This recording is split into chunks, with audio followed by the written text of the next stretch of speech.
Salut à tous, j'espère que vous allez bien, c'est Gilles et oui, aujourd'hui je vous retrouve dans une nouvelle vidéo pour vous parler d'un essai, un tout nouvel essai, non pas cette CB650R 2023, mais la CB650R 2024 qui est juste à côté. Alors tout d'abord, je tiens à dire un tout grand merci à Honda Mertens Zaventem pour m'avoir très gentiment prêté cette moto qui est Red 9 parce que quand je l'ai eue, elle avait 0 km. Donc là, je vais vous laisser sur cette intro quelques images et puis on va commencer par parler de toute la partie châssis, ensuite de l'esthétique, ensuite on va parler d'électronique, tableau de bord, connectivité et du nouveau système e-clutch. Donc à tout de suite les amis.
Bon voilà les amis, nous sommes dans la première partie. La première partie va être assez courte.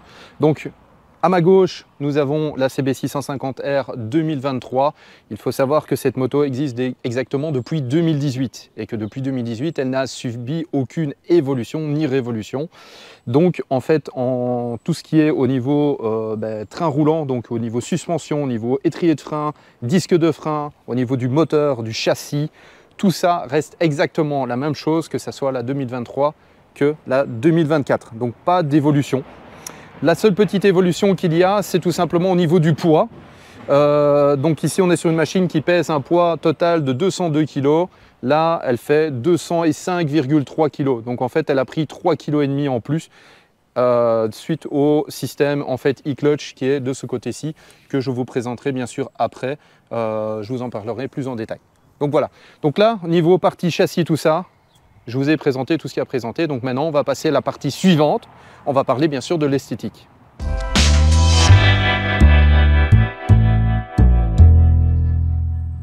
Bon voilà les amis, on passe à la suite. Donc je vous ai parlé moteur, châssis, rien ne change. Par contre, ce qui change réellement en 2024, ben oui, le look de cette moto évolue. On va commencer de devant pour aller vers l'arrière de la moto. Donc je vais commencer tout simplement par le feu avant. Comme vous pouvez le voir, on change. Ici on avait un feu vraiment circulaire, hein, pas en type fer à cheval, donc un feu qui est assez droit. Là on voit que sur la version 2024, on passe plutôt sur un feu avant type fer à cheval. Alors il faut savoir que ce feu avant en fait est emprunté à la Honda CB1000R. Je possède une CB1000R, donc je peux vous confirmer que c'est celui-là. Ensuite, au niveau de l'esthétique, on va continuer. Ce qui change aussi, c'est au niveau des prises d'air. Alors comme on le voit ici, on a des prises d'air qui sont un peu moins bien intégrées à la moto. Elles sont un peu plus brutes de décoffrage. J'avoue qu'au début, j'ai regardé un peu le style, je me disais ouais c'est un petit peu moins bien. Mais je les ai trouvées vachement sympathiques. Et comme on voit sur la 2023, on avait un style un petit peu plus angulaire, un peu plus refermé. On voyait que c'était un petit peu plus, un peu mieux intégré à la moto. Mais je trouve que voilà, ça donne un caractère un petit peu plus affirmé à cette machine. Ensuite, on va continuer. On remonte un petit peu plus haut. Ce qui change radicalement sur cette version 2024, le tableau de bord, bien sûr, on passe sur un écran TFT avec la possibilité d'afficher plusieurs types de tableaux de bord, mais ça sera dans la partie après électronique que je vous expliquerai. Là, je vous montre simplement le tableau de bord, voilà. Hop, je vous montre l'ancien tableau de bord quand même, pour le plaisir de ceux qui ne l'ont pas connu. Donc voilà, ici on était sur un écran beaucoup plus simple, aucune connectivité, un affichage qui parfois sous le soleil pouvait être un petit peu plus difficile. Voilà. Ensuite, on va reculer un petit peu plus sur la moto. Vous inquiétez pas, elle discute toute seule, c'est parce qu'elle est équipée d'une caméra embarquée, donc pas de souci. On va reculer un peu plus sur la moto. Au niveau du réservoir, que ça soit 2023 ou 2024, c'est exactement la même chose. Au niveau de la selle, on reste sur exactement la même chose. Oui, le logo Honda, effectivement, ici. Alors, ce n'est que sur ce modèle-ci, ils l'ont mis avec un fond vert. Je trouve que ça fond un petit peu dans le vert. Le coloris, bien sûr, qui a changé. Voilà, on est vraiment sur un coloris, c'est tout nouveau le vert. J'avoue qu'au début, on aime, on n'aime pas. Moi, personnellement, j'ai encore bien accroché. C'est différent, voilà. Donc au niveau de l'esthétique du réservoir, au niveau de l'agencement du réservoir, il n'y a rien du tout qui a changé. Au niveau de la position de la selle et de la selle en elle-même, on peut le voir, il n'y a rien du tout qui a changé. Ce qui change radicalement entre la version 2023 et la version 2024, c'est la forme de la selle à l'arrière et la forme de toute la partie ici de la boucle arrière qui change radicalement, puisque on voit ici qu'on avait un esthétique qui était beaucoup plus, c'est pas beaucoup plus large, mais plus arrondi. Et ici, on est vraiment sur un arrière qui est vraiment très fin, qui est plutôt racing. Qui affirme plutôt un côté un peu plus compétition avec un nouveau feu arrière. Donc ici, le feu arrière est complètement intégré en dessous de la coque, contrairement à l'ancien qui, lui, était juste en dessous de la selle. Et donc, on voit que même le support de plaque, c'est exactement le même. Donc, on a vraiment une finition beaucoup plus fine de l'arrière de cette moto. Voilà. Au niveau esthétique, il n'y a rien d'autre qui change. Voilà. Donc, on va passer à la partie suivante. Je me remets entre les motos. On va passer à la partie suivante. Présentation du tableau de bord et d'une partie de l'électronique de la moto pour comparer.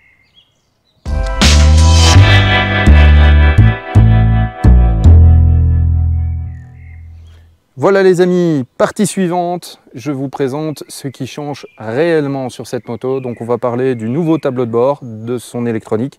Je vais vous parler de son système d'embrayage assisté e-clutch.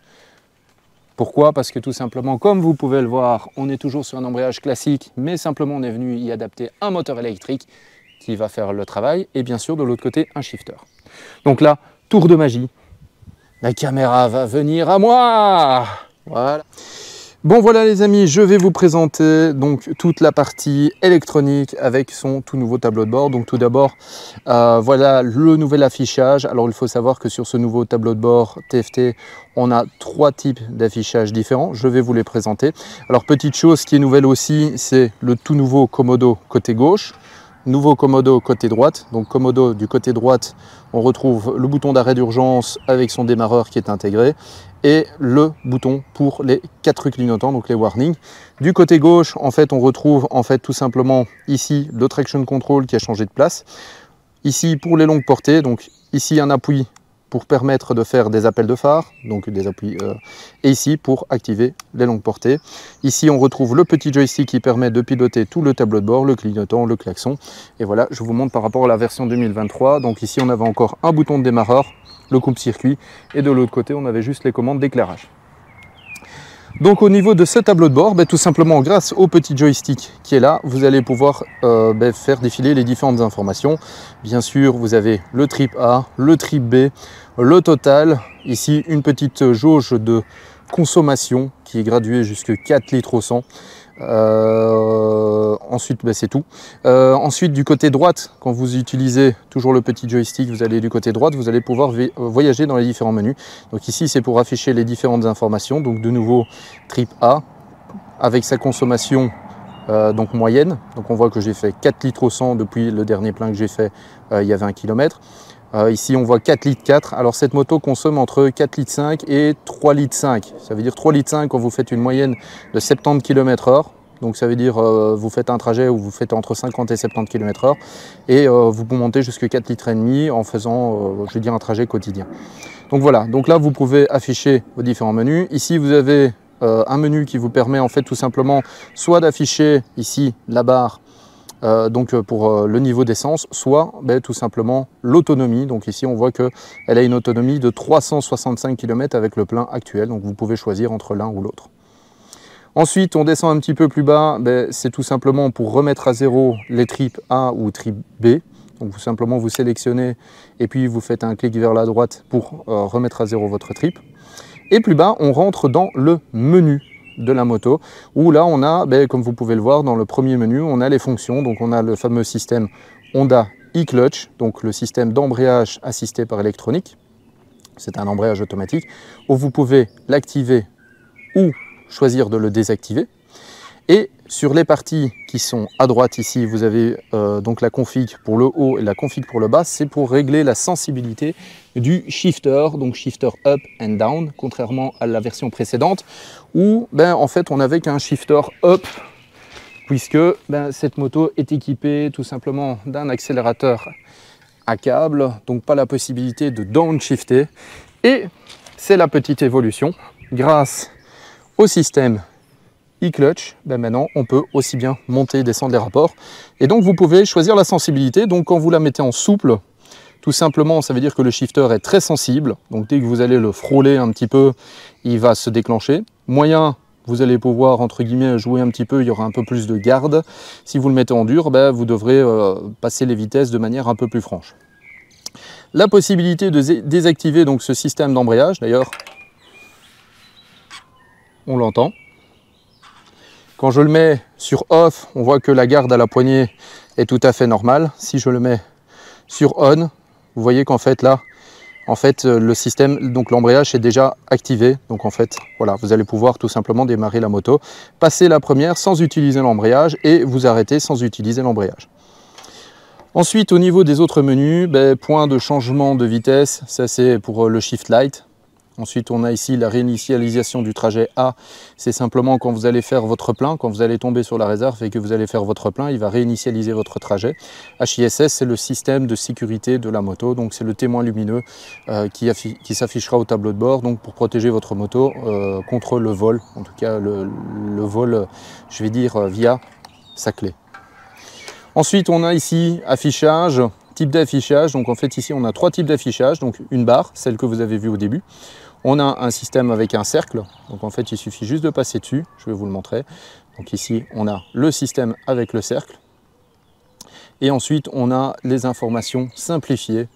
Donc là on perd le contour et en fait on n'a plus que l'affichage de la vitesse. Ici l'affichage du rapport engagé, le niveau d'essence et en fait on n'a aucune autre information sur le tableau de bord.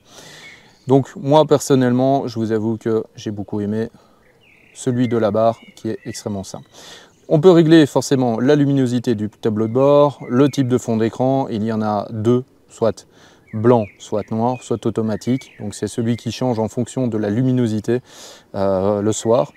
On peut sélectionner ici un menu favori pour sélectionner les informations que vous voulez afficher, la manière dont elles seront affichées sur le tableau de bord. Donc voilà. Et ensuite le commutateur pour les favoris, donc pour régler comment atteindre vos favoris facilement avec votre bouton. Ensuite on passe dans la partie générale, réglage de la date, de l'heure, de l'unité, du type de langage, restaurer les valeurs par défaut et très important, réinitialisation de l'appairage Bluetooth pour connecter votre téléphone via l'application Honda RoadSync que je vais vous présenter après.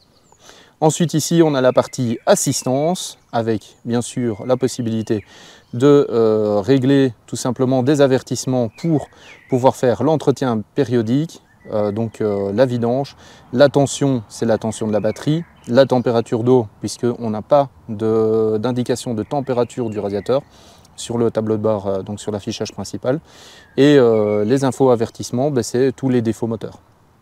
Voilà. Ensuite ici on a équipement, c'est si vous avez par exemple ici indiqué poignée chauffante, donc si vous avez des poignées chauffantes connectées qui sont disponibles en option. Les informations système, tout le reste c'est pour les mises à jour du micro-logiciel de la moto, donc la gestion, donc en cas où vous auriez des problèmes ou si Honda sort une mise à jour, en fait Honda peut faire une mise à jour de votre moto. Voilà, donc au niveau électronique, pour le tableau de bord, je vous ai présenté le principal. Tout est pilotable à partir de ce petit bouton. Alors je vous avoue qu'au début, j'étais un petit peu sceptique avec le traction control qui est ici, juste sur la gauche. Mais en fait, il faut savoir qu'il faut le tenir appuyé pendant 3 ou 4 secondes avant qu'il ne soit désactivé. Donc avant que vous ne puissiez risquer de le désactiver sans le vouloir, puisque sur la version précédente, il était juste ici en haut, ce qui était, on risquait de le choper aussi. Mais voilà. Les amis, là, je vais passer sur la partie connectivité. Et bien sûr, la dernière partie, je vous parlerai complètement du système e-clutch avec quelques démos sur la route. Alors, je vous avoue que le système fonctionne très bien. Mais d'abord, je vais vous parler du Honda RoadSync, donc la possibilité de connecter votre téléphone, puisque ce n'était pas possible sur la version 2023, que sur la 2024, vous avez la possibilité de connecter et piloter votre téléphone depuis le petit joystick. Donc, à tout de suite les amis. Voilà, on va passer sur la partie Honda RoadSync. Donc c'est la nouveauté par rapport bien sûr à la version 2023 où il n'y avait pas de possibilité de connectivité du téléphone. Donc ici on a la possibilité de connecter son téléphone via l'application Honda RoadSync. Grosse différence et je vous avoue que moi j'adore. Alors comment ça fonctionne? C'est simple, vous téléchargez d'abord l'application sur votre téléphone, vous allez dans le menu de votre dans la menu de votre application qui vous permettra tout simplement d'ajouter un véhicule. Alors je vous avoue que là comme je suis déconnecté, c'est normal qu'il ne veut pas, mais bref. Donc vous allez simplement dans le menu du téléphone pour ajouter un véhicule et petite spécialité, c'est qu'en fait vous devez aller tout simplement dans les paramètres et vous allez dans Général et vous faites réinitialisation de l'appairage Bluetooth et en fait simplement la connexion va se faire très vite. Ensuite, dès que en fait simplement vous allez mettre le contact sur votre moto, en fait le système Honda RoadSync va se mettre directement dessus. Alors je vais retirer mon téléphone juste 2 secondes, je vous le montre. Donc en fait tout simplement je coupe la moto, je vais attendre quelques instants. Voilà, mon téléphone s'est déconnecté. Je vais hop remettre le contact sur la moto. Il détecte tout de suite le système Honda RoadSync qui est connecté. Et donc là, tout simplement, il va lancer l'application. Et comme vous le voyez, il est marqué Honda RoadSync. Vous voyez que là, il y a un petit message d'avertissement. Vous faites OK. Alors, qu'est-ce que ça va vous apporter? Tout simplement, vous allez pouvoir piloter votre téléphone aussi bien sur la navigation, sur les appels. Et forcément, j'ai passé mon doigt un peu trop près de mon téléphone. Donc, sur la navigation, sur les appels, sur les messages qui vous seront lus. Donc les messages écrits qui vous seront lus vocalement. Vous allez pouvoir piloter la musique. Attention qu'il n'y a pas toutes les applications qui sont disponibles. Donc en fait, moi j'utilise Spotify pour pouvoir faire la jonction entre la moto et donc le téléphone. On peut piloter le volume. Donc si vous avez un intercom, vous pouvez piloter le volume de votre téléphone et votre intercom. Et toute petite spécialité tout en haut, vous avez la température et la météo. Et donc il vous suffit simplement de faire un petit switch. Et là, petite spécialité, je vais monter le volume de mon téléphone. Prévision météo voilà. Pour Boutreau. Donc elles vont vous lire en fait les informations. Vous voyez, hop, je vais rediminuer. Donc elle va vous lire en fait les informations. Donc ici, si vous voulez la température, elle va vous donner les infos de température. Alors par exemple, pour le GPS, ça c'est petite chose tout à fait spécifique. Donc vous pilotez votre téléphone donc depuis le joystick. Par contre, en fait, ça fonctionne par commande vocale. Donc par exemple ici le GPS, donc cherchez une adresse. Bruxelles. Voilà, donc je lui ai demandé Bruxelles. Il va faire une recherche pour tout simplement, forcément, il suffisait que je fasse la vidéo pour que ça passe pas. Bruxelles. Voilà, donc ici il a trouvé, comme vous voyez, l'adresse, plutôt en tout cas le centre de Bruxelles. Et en fait vous faites un clic droit et en fait il va vous faire un affichage depuis votre tableau de bord en version boule flèche. Donc ici il va vous dire que voilà, si entre guillemets dans 100 mètres vous deviez tourner à droite, en fait il va vous afficher une flèche, il va vous mettre 100 mètres avec une flèche pour tourner à droite. Donc vous avez non seulement la partie vocale de votre téléphone, mais vous avez en plus l'affichage qui est ici sur le tableau de bord qui vous permettra tout simplement d'afficher, plutôt de voir visuellement la direction. Et vous avez encore la direction qui est répétée ici en bas. Vous voyez, prendre dans 0 mètre, prendre direction nord. Voilà, donc au niveau du reste, c'est la même chose. Donc voilà, si vous voulez annuler votre trajet, il vous suffit d'utiliser le joystick. Pour faire les appels, c'est la même chose. Vous pouvez faire un appel vocal, donc vous faites à droite. Et ensuite, vous refaites encore une fois à droite ici pour rechercher. Vous donnez le nom de la personne que vous voulez contacter. Il vous fera un appel. Même chose pour envoyer les messages. Vous pouvez sélectionner une personne à qui vous allez envoyer un message et envoyer un message. Et si vous recevez les messages, ils vous seront lus vocalement. Donc des messages écrits vous seront lus vocalement. Que ça soit WhatsApp, Messenger, message sur votre téléphone, vous aurez de tout. Voilà, et vous pouvez sélectionner aussi des personnes favorites à qui envoyer des messages. Donc ça c'est pour toute la partie donc connectivité, gestion du volume. Donc ici, augmenter et diminuer le volume de votre téléphone, le diminuer. Et même chose pour la musique, voilà. Hop, je vous lance la musique. Comme ça vous pouvez voir. Voilà, vous avez l'occasion de faire pause en cliquant du côté gauche avec le joystick, refaire play, et vous pouvez changer de musique tout simplement en faisant un clic droit. Et vous voyez sur votre téléphone le morceau de musique qui est en cours de lecture. Voilà. Bon, ça c'était toute la partie connectivité. Donc après, ça sera la dernière partie. Ça sera la partie où je vais vous parler du système e-clutch. Mais je vais d'abord sortir la moto de mon jardin. Bon allez les amis. À tout de suite pour la suite.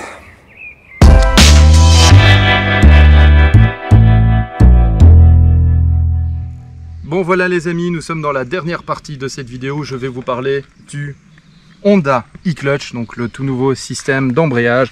Alors beaucoup parlent d'embrayage automatique. Pour moi c'est un embrayage conventionnel assisté électroniquement, d'où le fait de e-clutch, donc un embrayage électronique. Voilà, c'est aussi simple que ça. Alors pourquoi je dis ça? Parce que pour moi un embrayage automatique, on va plutôt parler d'un système à vario, où mécaniquement tout va se faire. Ici, comme vous pouvez le voir, vous avez toujours une commande d'embrayage, donc on a toujours un câble d'embrayage, et on a toujours une poignée d'embrayage qui est bel et bien présente. Par contre, petite chose, c'est que quand vous allez tourner la clé de contact, et là je vous laisse écouter, voilà, là vous avez entendu en fait que le système s'est mis actif, donc en fait il a débrayé. Et comme vous pouvez le voir, avec mon simple doigt, je peux agir sur le câble parce que tout simplement, il n'y a plus de tension dans cette partie-ci. Si par contre je coupe le contact, le système se relâche et vous voyez que je ne peux pas le pousser. Donc on parle vraiment d'un embrayage plutôt assisté électroniquement qu'un embrayage automatique. Petite particularité aussi, c'est que pour la fonction de cet embrayage, en fait il a besoin d'un shifter. Je t'en prie, caméra, viens à moi. Donc voilà, donc effectivement, comme vous pouvez le voir, en fait, cette moto est équipée d'un shifter up and down qui est emprunté à la CB1000R. Et donc c'est lui qui va servir en fait pour donner le signal au système d'embrayage, pour lui dire si vous montez, si vous descendiez les vitesses. Donc en fait simplement pour activer, puisqu'en fait à chaque fois il va embrayer. Donc quand vous montez les vitesses, au moment où vous allez monter une vitesse, il va embrayer, au moment où vous allez descendre la vitesse, il va embrayer. C'est pas comme le shifter conventionnel qu'on va trouver sur d'autres machines où c'est une rupture à l'allumage qui va se faire. Ici non, c'est une action directement sur l'embrayage. Alors juste pour vous montrer la simplicité, c'est que simplement je vais m'installer dessus sans rien faire de spécial. Je vais replier la béquille, je vais mettre le contact, je vais mettre en route la moto. Bien sûr cette démo je vais vous la faire après, je vais mettre ici sur le bord de la route, je vais faire un départ arrêté en première. Je vais faire exprès de tourner bien la poignée des gaz pour vous montrer comment la moto va gérer le patinage au démarrage.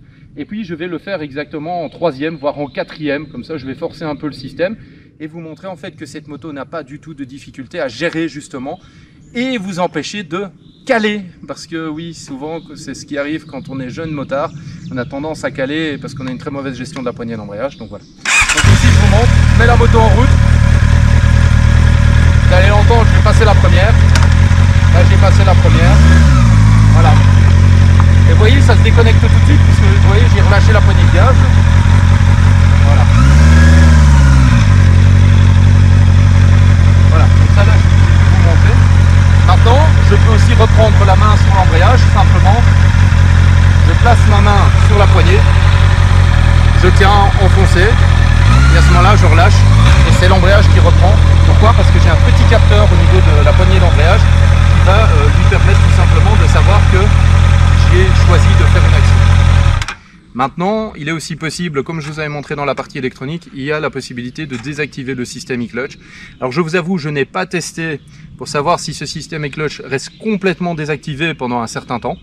Par contre, je sais que quand on l'a désactivé, si vous coupez le contact et que vous remettez le contact, le système e-clutch va se remettre en action. Ça veut dire qu'à chaque fois, vous devrez aller dans le menu pour le redésactiver. Ça, c'est la seule petite différence. Donc voilà, je pense que j'ai quasiment tout expliqué. je réfléchis juste un instant. Je sais que j'avais encore quelque chose que je voulais expliquer, mais au pire, je l'expliquerai dans la dernière partie. Donc voilà. Sur ce, à tout de suite les amis. Alors, petit bonus, ne croyez pas que je me suis garé dans l'arbre exprès. C'est juste en fait que c'est arrivé à ce moment-là. Mon frein est tombé. En fait, comment fonctionne le système e-clutch? Comment sait-il à quel moment il va devoir relâcher l'embrayage? Eh bien, c'est très simple. En fait, ça va fonctionner avec l'angle de la poignée de gaz, l'augmentation du régime moteur et du rapport engagé.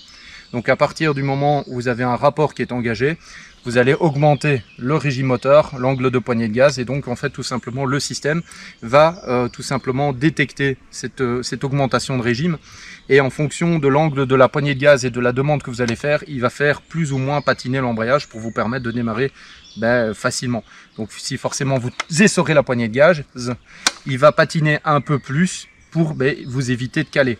Même chose si vous changez, si par exemple vous avez oublié de changer de rapport, vous êtes arrêté à un feu rouge et vous vous êtes arrêté en troisième, il va détecter que vous êtes en troisième, que vous tournez la poignée de gaz et que vous voulez accélérer. Donc forcément, il va se dire à troisième vitesse, attention, il va falloir patiner beaucoup plus, et en fonction de la demande que vous avez au niveau de l'accélération, il va faire en sorte que vous puissiez prendre le meilleur départ possible. Voilà, sans caler. Pour la phase de freinage, c'est très simple en fait, vous avez tout simplement à freiner et vous arrêtez. C'est tout. Juste petite attention quand la moto est froide, que tout simplement vous avez un régime moteur accéléré, vous allez pouvoir passer la première, pas de problème. Par contre, quand vous allez vous arrêter, si vous gardez un petit filet de gaz sous la main, comme il y en a certains qui ont tendance à freiner en tournant un peu la poignée de gaz, attention que là la moto va vous pousser un petit peu, donc pensez bien à relâcher la poignée de gaz et c'est tout. Voilà, bon, c'était le petit bonus, donc à tout de suite pour la suite.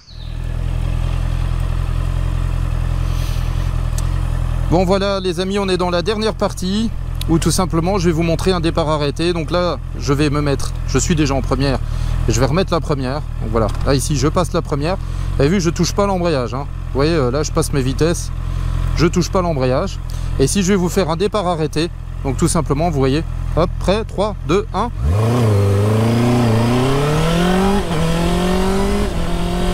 Voilà. Et comme vous avez pu le voir, c'est la moto qui a géré complètement le départ. Donc en fait tout simplement c'est elle qui a géré le patinage de l'embrayage en fonction du rapport engagé et de la demande à la poignée de gaz. Donc en fait tout simplement le système a vraiment pu gérer, donc je n'ai pas pu caler. Et maintenant ce que je vais faire, c'est que je vais faire demi-tour et puis je vais recommencer, mais cette fois-ci je vais le faire en troisième. Comme ça on va voir si la moto va caler ou pas. Voilà, hop, c'est moi qui sais plus faire demi-tour. Normal, ça fait trop longtemps que j'ai pas roulé. Alors voilà les amis, donc je vous ai fait un départ en première. Ici je vais vous faire un départ en troisième. Vous voyez que là je suis en première, donc je vais passer la troisième. De nouveau même chose, je vais démarrer à une main. Voilà, donc je vais vous montrer que je n'utilise pas l'embrayage. Donc vous êtes prêts? Voilà. Et vous voyez, c'est elle-même qui gère le patinage de l'embrayage pour faire le meilleur départ. Et vous voyez qu'après, voilà, vous n'avez plus qu'à passer les vitesses. Donc voilà. Alors ne faites pas ça à la maison, bien sûr. Vous voyez que j'ai fait un départ arrêté. Je suis resté raisonnable, bien sûr. Donc vous voyez tout simplement que la moto arrive à gérer en fait le patinage de l'embrayage en fonction du rapport engagé et du régime moteur que vous lui demandez, donc de l'angle de la poignée de gaz. Allez les amis, je vous retrouve pour une toute petite dernière partie et après, j'espère que vous aurez aimé cette vidéo. Alors on va essayer de faire un beau demi-tour cette fois-ci, sans poser le pied. Hop, vous voyez, hop là. Voilà. Bon allez, je vous laisse, à tout de suite. Voilà les amis, la présentation de cette toute nouvelle Honda CB650R 2024 et de son système d'embrayage assisté électroniquement e-clutch arrive à sa fin. Je vous laisse sur ces quelques images de caméras embarquées faites à partir de caméra 360. Moi, en attendant, tout simplement, je tiens à remercier Honda, Mertens, Zaventem ainsi que toute son équipe pour m'avoir donné l'opportunité de réaliser l'essai de cette machine. Bien sûr, cette machine est disponible à l'essai chez eux en concession, puisque c'est leur moto d'essai.